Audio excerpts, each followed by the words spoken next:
Alors, dans cette vidéo, nous allons nous intéresser à la distinction entre deux types d'écoulements. D'une part, les écoulements dits laminaires et d'autre part, les écoulements dits turbulents.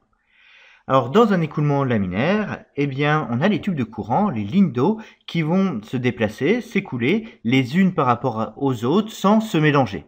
Ce n'est pas du tout le cas dans les écoulements turbulents.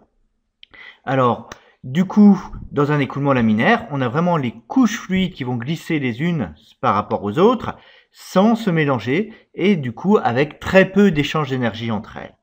Dans le cas turbulent, là, les tubes ne sont pas conservés, ils se mélangent, il y a des échanges d'énergie qui sont beaucoup plus importants. Et ça va changer les choses, ça va les rendre beaucoup plus complexes. Alors si on s'intéresse au profil des écoulements en termes de vitesse, ils vont être aussi différents dans le cas d'un écoulement laminaire ou d'un écoulement turbulent. Là, c'est des profils moyens. Dans le cas d'un écoulement laminaire, on a un profil de vitesse qui a la forme d'une parabole. Ça, on va le démontrer dans une prochaine vidéo. Et dans un écoulement turbulent, le profil moyen est plus aplati. Alors ici, une petite chose qu'on peut noter, c'est que contrairement au fluide parfait, ici, la vitesse elle va varier suivant la position sur l'axe. On a ces profils caractéristiques. Et du coup, ça va nous obliger à différencier la vitesse moyenne et la vitesse maximale qu'on va obtenir généralement sur l'axe. La formule débit qui vaut vitesse fois section, elle reste valable si on considère la vitesse moyenne. Elle est fausse si on considère la vitesse maximale. Alors, dans le cas laminaire, ce qu'on verra aussi, c'est que la vitesse maximale, elle est simplement reliée à la vitesse moyenne par un facteur 2. On va le démontrer. Une autre propriété aussi intéressante des écoulements laminaires par rapport au régime turbulent, dans un écoulement laminaire, l'écoulement est dit réversible alors qu'il est réversible dans un écoulement turbulent. Alors, qu'est-ce que ça veut dire, cette notion de réversibilité ? Bien là, imaginons qu'on est dans un liquide assez visqueux dans lequel on fait 3 touches de couleurs différentes. Si on tourne maintenant ce dispositif, les 3 couleurs vont se mélanger. Imaginons qu'on fasse 6 tours de ce liquide. On s'arrête et on fait 6 tours dans le sens opposé.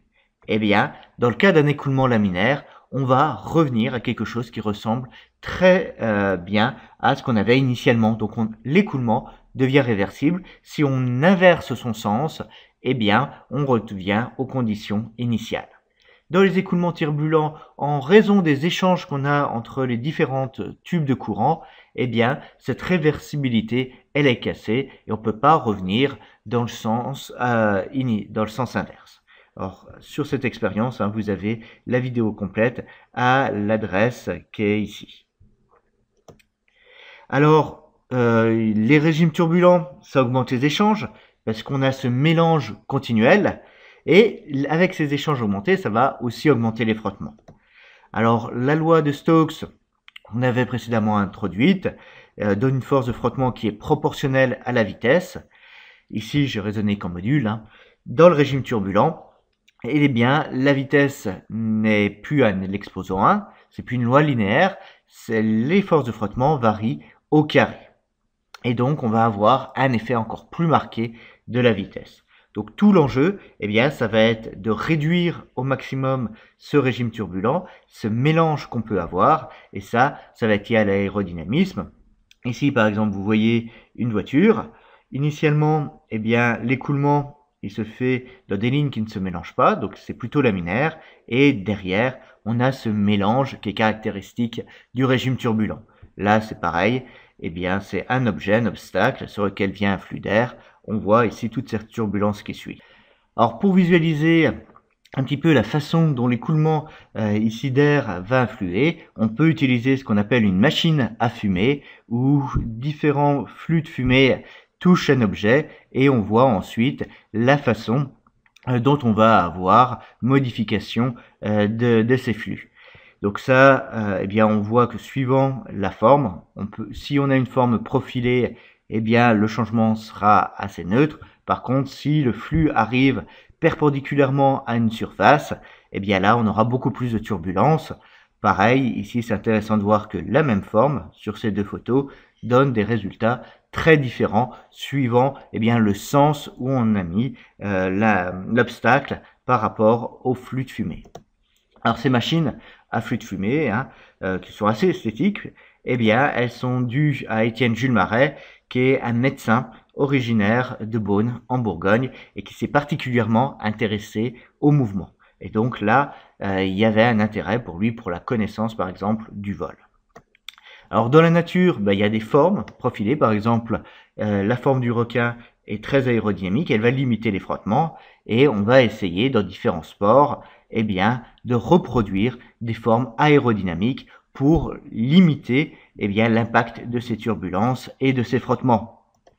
On va aussi faire de même dans le domaine de la construction automobile, ou bien la construction d'avions, ou encore la construction de navires. Alors, en ce qui concerne ces domaines turbulents laminaires, on a vu qu'il y avait un impact de la forme, mais il y a aussi un impact de la vitesse d'écoulement. Alors là, on a un écoulement ici de quelque chose qui est coloré et on va augmenter la vitesse de l'écoulement. Et ce qu'on voit, c'est qu'au fur et à mesure que cette vitesse augmente, on va tendance à observer des échanges de plus en plus marqués entre le fluide qui s'écoule et l'encre qu'on a. Donc là, on est clairement maintenant dans un régime turbulent, alors qu'initialement, on était dans un régime laminaire.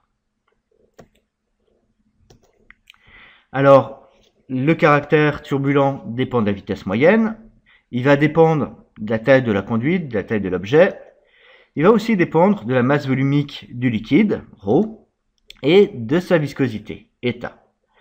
Et on va définir à partir de ces 4 paramètres, empiriquement, un nombre qu'on va appeler le nombre de Reynolds, qui sera la masse volumique fois la vitesse moyenne d'écoulement fois la taille caractéristique divisée par la viscosité.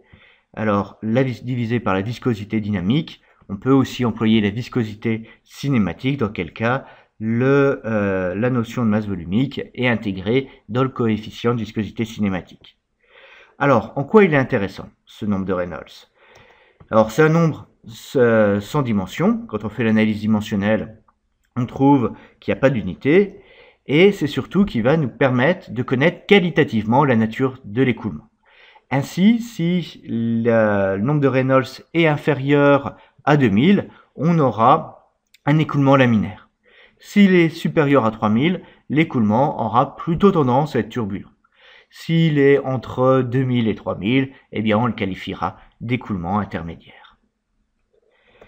Alors, pour terminer, sur ces photos, on voit à la fois un écoulement qui est laminaire à ses débuts et qui devient turbulent derrière. Et on a tout pour comprendre ce phénomène. Alors, pourquoi on passe de laminaire à turbulent? C'est l'effet de la poussée d'Archimède. L'effet de la poussée d'Archimède, ça va être le moteur de la montée de la fumée. Donc, elle va provoquer une accélération. Si on a une accélération, la vitesse de la fumée va progressivement augmenter. Et donc, on passe d'une faible vitesse à une vitesse plus grande, donc d'un écoulement initialement laminaire à un écoulement qui devient turbulent.